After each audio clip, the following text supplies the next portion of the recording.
this video, we are going to be reading new releases. And we are starting with none other than the Rulebook by Sarah Adams. And then we have Just for the Summer on the list. I just love the vibes. Like real life. They're friends.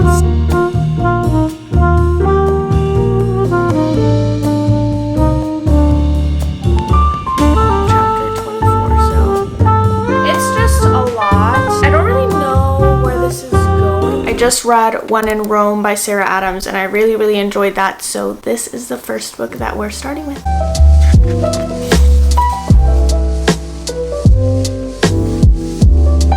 The way I wasn't even recording just now takes my breath away, truly. Not me with an update. 9 pages in, but one thing I love about Sarah Adams' writing is she's just like a funny author. Her characters are funny. Like, this is so little and small, but I don't know, it just makes me laugh. It says, one thing led to another and he was in Nicole's office Monday morning signing a contract. Super nice guy. Bumped his head on the door frame on his way out. Like, it's just so silly, but it just makes you like chuckle a little bit. And I feel like that's why I don't get bored with her writing. Again, we're only 9 pages in, but listen, I'm excited. And I do love this cover. I love how it's like laminated. It reminds me of school, like when binders used to be, what was I saying, binders? When pages used to be laminated, I just like loved them. That's all I had to say. That's all I had to say. I have spent like the last 15 minutes trying to get an angle where I don't look like a ghost, but I'm honestly starting to think it's not the angle, it's me. I'm extremely pale this morning. I don't know why. I have a few updates. I haven't updated you guys in almost a week, and that is for a number of reasons. Number one, starting with the fact that I have been struggling with this book.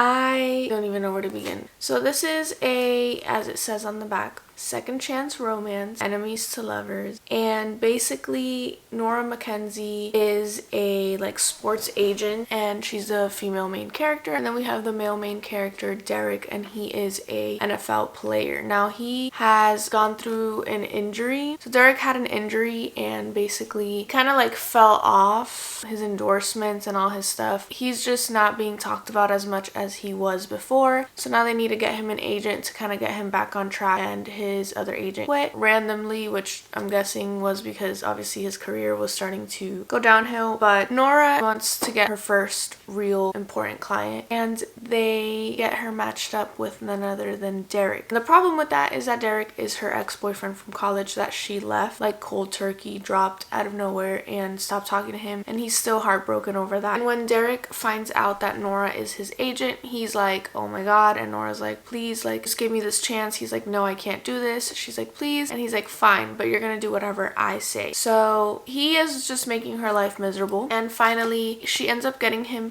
an endorsement deal in Vegas. They fly out to Vegas and they get drunk and they get married in Vegas. That's not a spoiler, it's literally on the back. And then they have to try to make this right so that, you know, Nora doesn't get fired. They try to make things right because if not, Nora will be fired, and either way, Derek needs an agent to represent him at this time and get him his endorsement deals and all of that. But they're just in like a sticky situation, obviously, because Derek no longer wants to work with Nora because he's still like heartbroken from what happened, and now they're both have an attraction to each other, but neither of them confess that, and that's like a miscommunication situation. I got to page 191, chapter 24, so pretty much a little bit over halfway, if not just about halfway. This book is just so boring. I picked this book up before the Abby Jimenez one for this reading vlog because I just read When in Rome in my quest to find a vacation read, and so, you know, I was like up here with Sarah Adams. I'm sorry, she lost me with this. Like, this doesn't even feel like it's the same author from When in Rome. I have not yet read Practice Makes Perfect, but this feels absolutely nothing like When in Rome. I feel like When in Rome was a cute, fluffy romance, but it wasn't like entirely unrealistic, as in like the characters weren't extremely immature. Nora in this book, and I said this earlier, she's so immature, like unrealistically immature. I might get back to it before the video ends, I'm not sure, but I did start Just for the Summer because I just couldn't do it anymore. So we started Just for the Summer and I downloaded it on my Kindle because just easier that way. And I think this cover is so pretty, and even the Barnes & Noble sticker, I usually take those off. This one has like a little, what is that called? It's like gold instead of just like a flat gold. It's like metallic. So far, I'm really enjoying this book. So things have changed from how I feel with the rule book. Basically, this is about Emma and Justin. Justin and Emma have this curse where when they date someone, that person ends up breaking up with them, and then the next person they date is the one, like the person they marry, and they never find the one because they're just kind of like dating people, and that person is the one that finds the one. Justin writes about this in a Reddit forum and Emma finds it. Emma and her friend, what's her friend's name? Maddie ends up finding the forum and telling, it's too early for me right now and I can't even talk. Maddie ends up showing Emma this forum and she's like, oh my god, like we have the same curse. And Maddie's like, text him or like DM him on Reddit. So she DMs him and she's like, hey, by the way, like I have the same curse as you. From there they start talking and he lives in Minnesota, she lives in Colorado, and now they're like planning to date so that they can cancel each other out, like cancel the curse out and then find the one after they date each other. So that's pretty much what it says on the back. It says, but when Emma's toxic mother shows up and Justin has to assume guardianship of his 3 siblings, they're suddenly navigating a lot more than they expected, including catching real feelings. So yeah, that's pretty much where I'm at. I'm on like chapter 3 and I'm really enjoying it. I mean, I love Abby Jimenez's writing and I like it because Emma is a nurse in this book. And it talks about people from Yours Truly. So it's like all the same world, like it's connected with, not Yours Truly, sorry. Or yeah, Yours Truly and A Part of Your World, like those are all connected. But it mentions Jacob from Yours Truly. Jacob is the male main character from Yours Truly. It mentions the brother. So Benny, which is Brianna's little brother in Yours Truly. So Brianna is the main character in Yours Truly. And her brother is diagnosed with like kidney failure.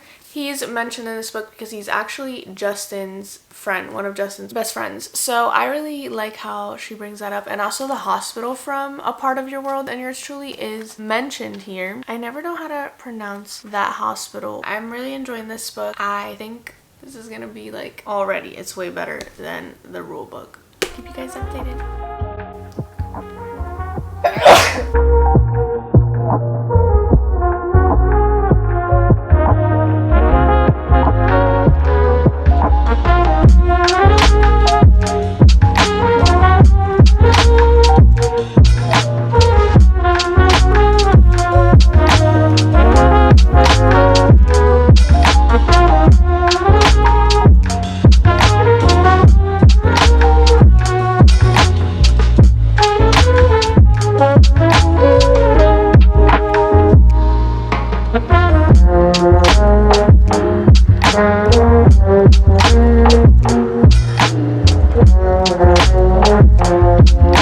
Update on Just for the Summer by Abby Jimenez. I did get to 37% yesterday, and I feel like I've noticed with Abby Jimenez's books, you go in thinking it's like a fluffy romance, like it's all fun and games, and out of nowhere she will slap you in the face with like reality, like real life trauma or real life situations and like hurdles that people go through in different types of relationships, whether they be platonic or romantic. And I have hit that part of the book already. So when Emma and Justin are playing chess in this one scene, they start talking about each other's family, and it's like, whoa, like Emma has a very toxic mom. I don't know, it kind of like gets real very quickly, and that's why I love her books, because this is really like a contemporary romance, but it still has like those rom-com-y aspects where you're taking life seriously, but you're also not taking it too seriously. Like there's banter, there's humor between the characters. I'm really loving the connection between Justin and Emma, because I feel like Abby Jimenez also makes her characters go kind of slow. Like she doesn't rush anything, and I love that. So yeah, I feel like they really have like a good connection in terms of they kind of build a friendship first before jumping into everything else. So I'm really loving this. I'm really excited to keep reading. This is already off to a way better start than the rule book, and I hate to compare, but obviously like this whole video is about new releases. So that's that update. And then the next update is that today was a release date for Wild Love by Elsie Silver, and I'm so grateful that Kindle Unlimited has it because I'm working right now, so I can't run to the bookstore and grab it as much as I wish I could. I am so excited. I am gonna be reading Abby Jimenez's Just for the Summer and Wild Love back and forth because I cannot wait to start this. This is a billionaire's trope romance situation. This is the Rose Hill series, and the male main character in this book is Willa's brother. Willa is the female main character in Heartless, which is the second book in the Chestnut Spring series. And I believe in Powerless, which was the last Chestnut Spring series book that I read on. Honestly, like last weekend I finished it. They do briefly mention Rose Hill, so perfect timing. And yeah, I'm really excited. I feel like I'm just so happy to be like reading books that I'm really enjoying, because sometimes you really have like nothing that hits, and right now like this is about to hit like 100% because it's Elsie Silver. Like there's no way it's not gonna hit. I will keep you guys updated.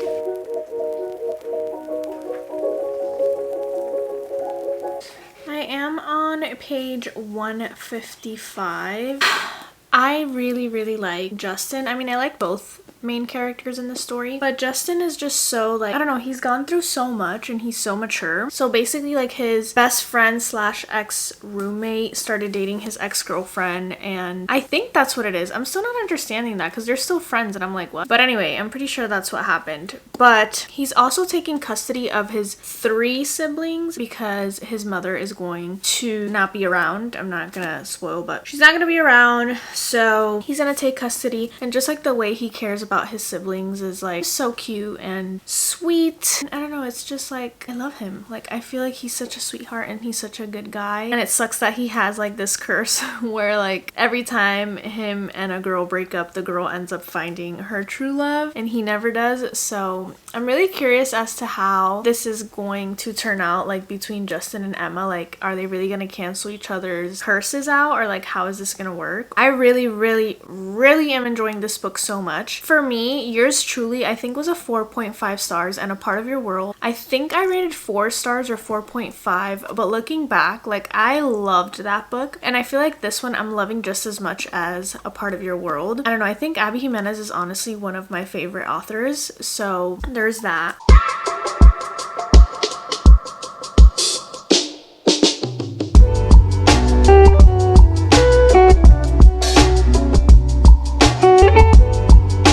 Guys, so I finally just finished Just for the Summer, and I thought that I was gonna need some time to really see how I felt about the book, but I automatically knew that this was gonna be like a 4 or 4.5 just reading it and how I was feeling when I was reading it. I really loved the dynamic and not the dynamic because they kind of had like a difficult dynamic, but I liked the emotional aspect of Justin and Emma, which are, Emma is the female main character and Justin is the male main character. Justin gets guardianship of his 3 siblings and that's like his main difficulty, and Emma has a toxic mother that is always in and out of her life, so that's like her main difficulty. Because of her mom's emotional unavailability, she has become like kind of like an emotional unavailable person, or not emotionally unavailable, but like very fleeting. Like she has like an avoidant attachment style pretty much. I explained earlier in this video how they found each other on Reddit, or Emma found Justin on Reddit because they had like the similar curse where every time they would date somebody, that person would find the one after them and they wouldn't. They just kept dating people. They finally date each other, and for once it finally feels like they're falling for each other, but their life circumstances in this moment just don't allow them to be together because Emma is like going through her stuff and Justin is going through his own stuff. Basically, this entire story is kind of them trying to maneuver through that situation and deal with that as best as they can. I feel like that's like the general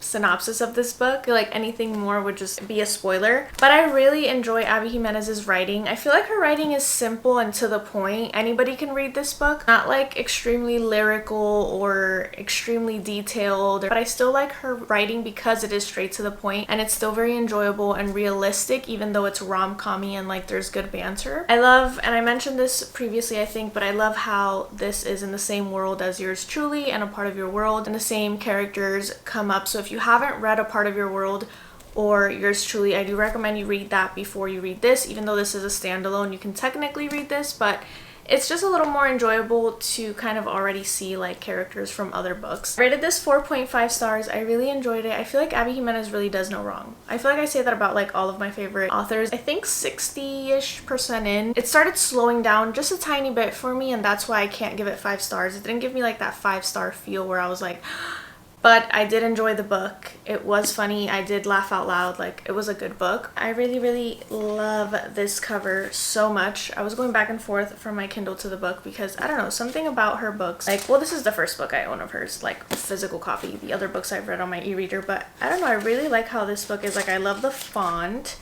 and it has like the cutest images. Like, there's a little scene where there's some raccoons are mentioned, and then they have like the little raccoons. They just have like cute little images throughout the book, which I also thought was super cute. In other news, I ended up getting Wild Love, the physical copy, the day it released, because I did start it on my Kindle because it's on Kindle Unlimited, as you guys had seen previously, but of course I needed the copy, so I got it, and it is gorgeous, absolutely gorgeous. I think, and by now you've already seen this if you've watched my previous bookish video, but I really love this cover. I adore pink, but I'm only 4 chapters in. I am reading it on my Kindle just because I feel like I'm gonna go through it a lot quicker this way. I'll keep you guys updated on Wild Love. I don't think anything crazy has happened yet to even really give an update, but I will be back with more updates soon.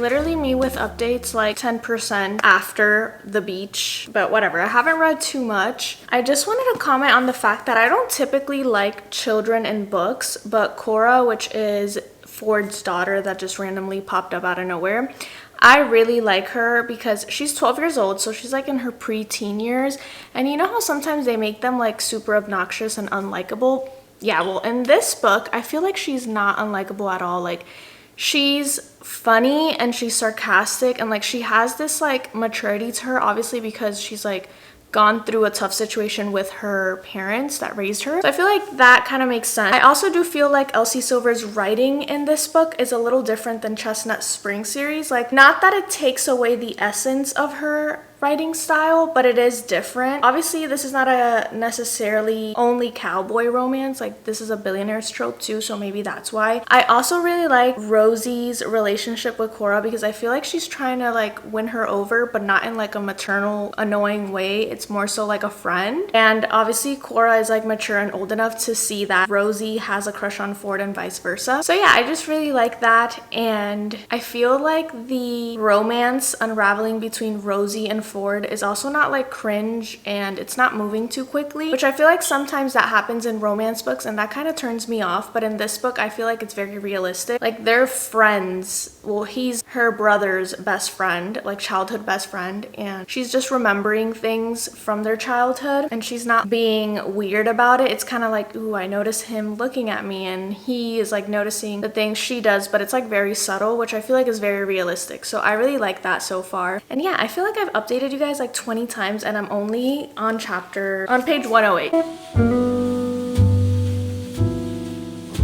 I feel like I have not updated you all in quite a few days, and I am still reading Wild Love. I just made it to page 184, and this is chapter 19, is it? Yeah, chapter 19. There's nothing wrong with this book. I am enjoying it. I am into the story. I think I'm just kind of falling into a reading slump. Like, I don't feel pulled to pick up the book all the time. I'm not like constantly thinking about it. I thought it was maybe because I've been reading a lot on my Kindle, so I decided to read the paperback because sometimes I just feel like you need to like feel the pages and like smell them and just get that full-blown experience with a book. And I feel like I am kind of enjoying the paperback over reading on my Kindle at this moment. But I also think it might just be because in March I read a lot of books. I read like 14 books. And I'm kind of having a slower month for sure now in April. I think the last thing I told you kind of still stands. Like, I am still really enjoying Cora, which is Ford's daughter, and she actually is a little more straight up and blunt than I even thought. Like, she curses and everything. But yeah, 184 pages in and nothing has happened between Rosie and Ford quite yet. I do like, again, the fact that it's kind of like slow burn. Those are the vibes that this is giving me. So I do like that. Now, I don't think this is giving me a 5-star feel. I'll say that off the bat. I think right now it's sitting at like a 4.25. I don't know. It might just be, again, because I'm kind of in a reading slump. Hopefully I can just sit and read a lot of this. I'm finding myself reading like 2-3 pages, 10 pages max, but not like sitting here for hours and hours reading, which typically if I'm really loving a book, that's what I'll do. But yeah, just a little update. I'm gonna try to read. I'm on break right now. I'm gonna try to read a little bit and hopefully get more reading done today than I have the past few days. Sorry if I'm squinting. It's sunny and it's Florida, so I'll check back in with you guys when I'm a little closer to the end. Or when I'm done. We'll see. I still have like more than half of this book to get through.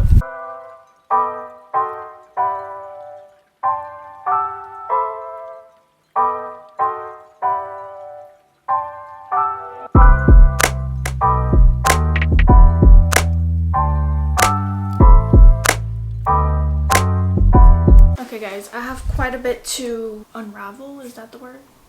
Or I don't know. What's the word?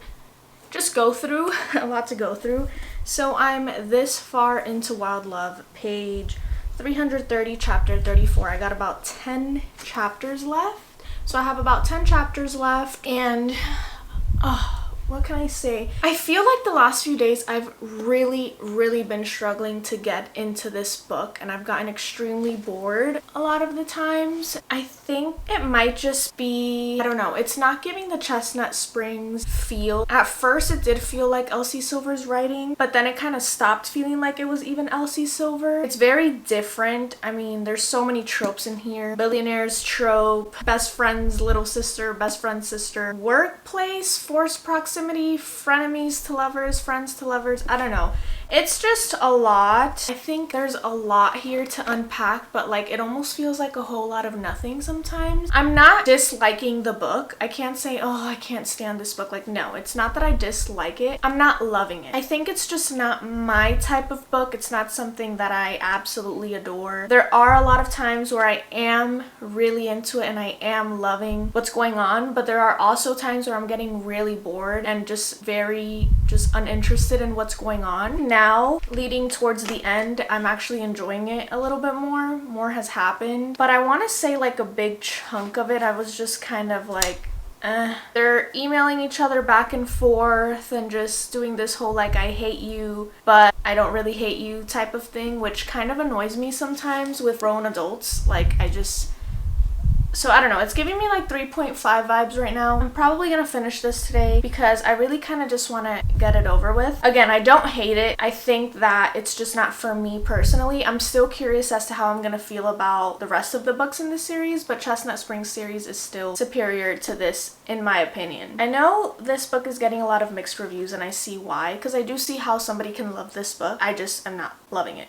But I did get bored enough at some point that I picked the rule book back up, and it picked up right where it kind of got interesting. It was in Derek's point of view chapter I picked back up on, and I actually like the direction it's going. So I think I am gonna actually finish this. I had soft DNF'd this and rated it 2.5 stars, but let's see what happens because I do think it is getting a little bit more interesting again. Alright guys, I finished Wild Love, and It's crazy because the first few clips in this video talking about Wild Love, I was so excited and I was loving like the first few chapters, but things really plummeted at some point for me with this book, and I don't know if it's because I love Elsie Silver's like cowboy romances, and maybe since this is not too like cowboyish, that's why. It's still small town romance. I still love her style of writing. I just think that it's supposed to be like a frenemies to lovers, like enemies to lovers, but it was more insta-lovey. It was more like they didn't physically,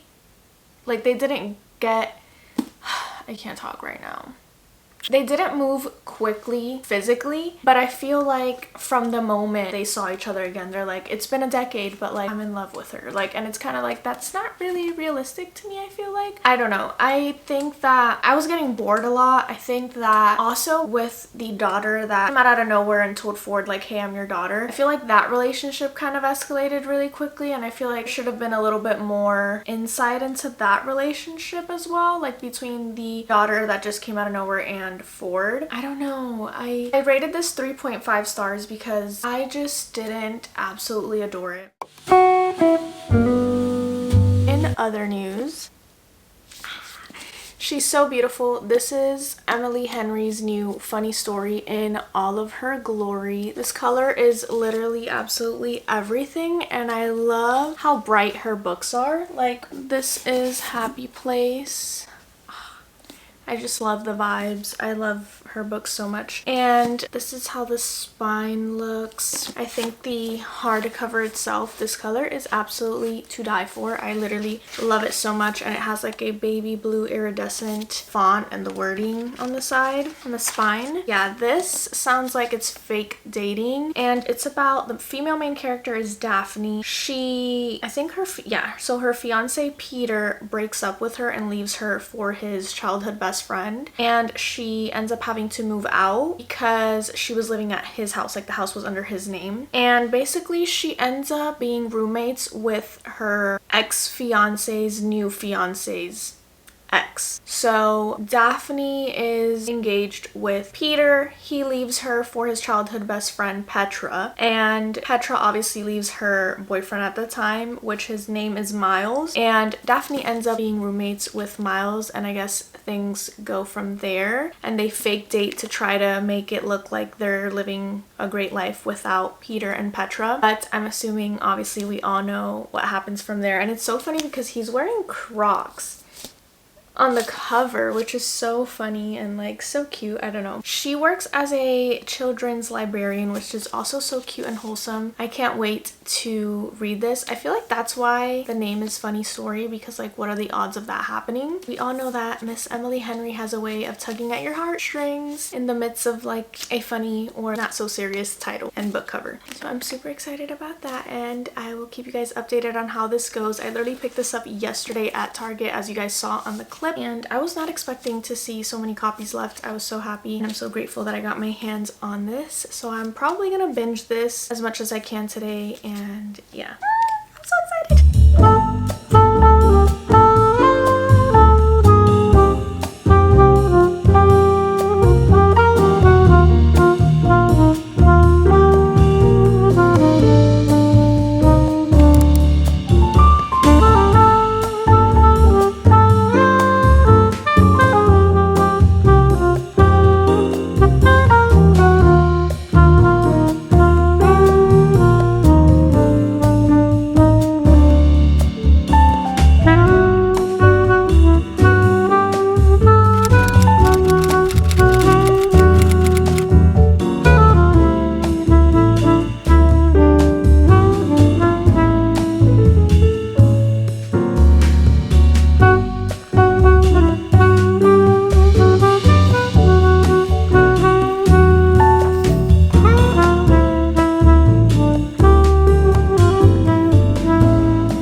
chapter 12, so I'm on page 124. And I'm not gonna lie, I haven't been reading too consistently for the last few days. It's April 29th and this book came out April 23rd, I think it was. It was my birthday weekend this past weekend, so that's part of it as well. Like, I was busy and I was out, but whenever I had the opportunity to pick this book back up, I can't say that I felt overly enthusiastic about it. I don't think it's giving me the feels that Happy Place gave me, unfortunately. Like, when I picked Happy Place up, I was binge reading it. I read it in 3 days, but I was just like so hooked and I loved it. I still love the writing in this book, but I do think that it's a little slower. I can't say it's slower because honestly, like the first few pages I was like, wow, I mean, back in Emily Henry's world, and I love it. Now, like today, I've read a little bit more and I think it's picking back up and I'm back into the story again. I don't know if it's just because I've been in a reading slump, which is the same thing that happened to me with Wild Love. Like, I was in a reading slump, so I feel like that kind of affected the way I felt about the book as well. But I'm hoping this takes me out because when I sit for...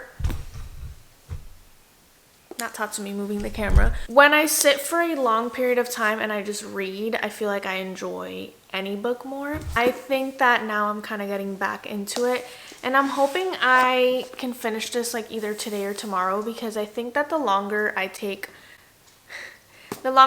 on a book, I feel like I like it less because I just don't feel like I connect as well to the characters and to the plot. I do like Miles. I feel like he's like a free spirit and I really like that about him. And I also really like the female main character, Daphne. I think she's just very relatable and like a very realistic character. Like, she's just like a normal person. And it's not like overly exaggerated. Her characters are just very real people. You know, they have like that literary fiction feel like Emily Henry's writing does in general. I don't really know where this is going right now. Like, I have no idea, which obviously, like, you know, but I feel like sometimes books can be pretty predictable, but not with what's going on here, which I feel like is also very normal with Emily Henry's books. You don't really know where they're going all the time, and I appreciate that. I am highlighting a few things and I'll probably go back later and like actually annotate with little sticky notes because I don't know, I just don't feel like doing that right now. I'll keep you guys updated. I feel like there is a strong possibility that I'm gonna end up enjoying this book, but I don't think it's giving me 5 stars off the bat.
We have finally finished, or I have finally, when I say we, it makes me feel like we did it together.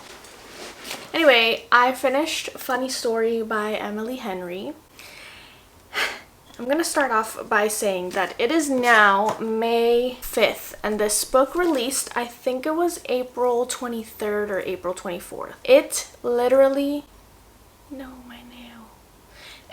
took me 2 weeks to get through this book, and I'm honestly flabbergasted. I'm surprised that this didn't go as expected. I mean, I have only read Beach Read and Happy Place by Emily Henry, but I rated Beach Read I think 4 or 4.5 stars and Happy Place 5 stars, and I love those books so much. I'm due for a reread of Beach Read. I read it for the first time last spring, and there are certain details that I don't necessarily remember, but I remember being very very into the book and into the story, as well as with Happy Place. I binge read Happy Place. And with Funny Story, it was very like up and down for me. So when I first started the book, I was so into it, and then it just got slow for me. I was like uninterested, and I was like, okay, maybe it's because I'm in a reading slump, because I read, where is it? Because I read Wild Love, and this kind of got me into a reading slump. And this was another book that I remember saying she could do no wrong. This is about to hit like 100% because it's Elsie Silver. Like there's no way it's not gonna hit. But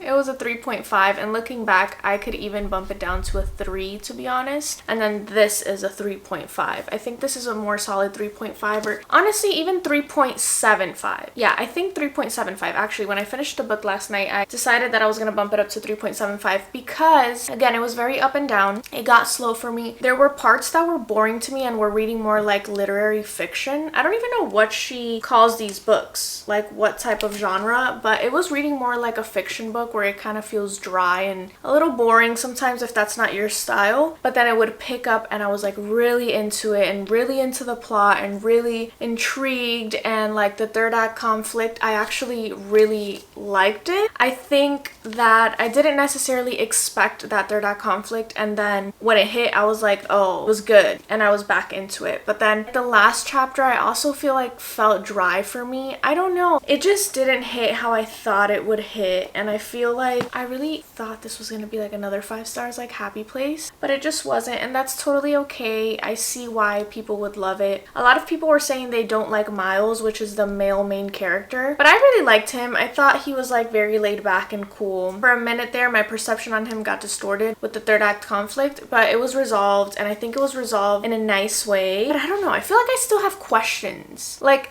I feel like I need to sit down with Daphne and Miles and ask them certain questions that just weren't answered for me in the book, which I can't mention, otherwise it would be a spoiler. Would I recommend this book? I don't know if I would necessarily recommend it if it wasn't an Emily Henry book, if that makes sense. I feel like I am a tad bit disappointed. Her writing is amazing. I mean, I annotated and everything. Her writing is not the problem. It was just like the story felt, something is missing in this, and I can't really pinpoint what it is. That's my final rating for this book. I did not finish the rule book. I read that one chapter that I mentioned, and then I stopped. I soft DNF'd it on page 196. Will I pick this back up? Maybe. I don't see myself not picking it back up because I do, thinking back, like remember a lot of the book or half of the book, and I even started annotating because I do think Sarah Adams is a funny, like she makes funny characters and writes about funny characters. It's not her writing again, it's just Nora really kind of annoyed me a little bit. It was just a little too cheesy for me. So I ended up rating this 2.5. This is a 3.75. This is a 3.5. And then the best book out of this video, in my opinion, was Just for the Summer by Abby Jimenez. So we read all four of these new releases, and I can't hold them all, but all 4 of these new releases took me literally over a month because I was trying to battle this reading slump in the midst of new releases, and I think I had extremely high expectations of these books and they didn't meet them, and that is okay. Opinions are subjective. I know a lot of people do love these books. I'm hearing mixed reviews, honestly, on all of them except Just for the Summer. I feel like everybody's loving this, and I understand why, because it was amazing. That pretty much concludes today's video. Thank you so much for watching, and I hope to see you in my next one. Bye!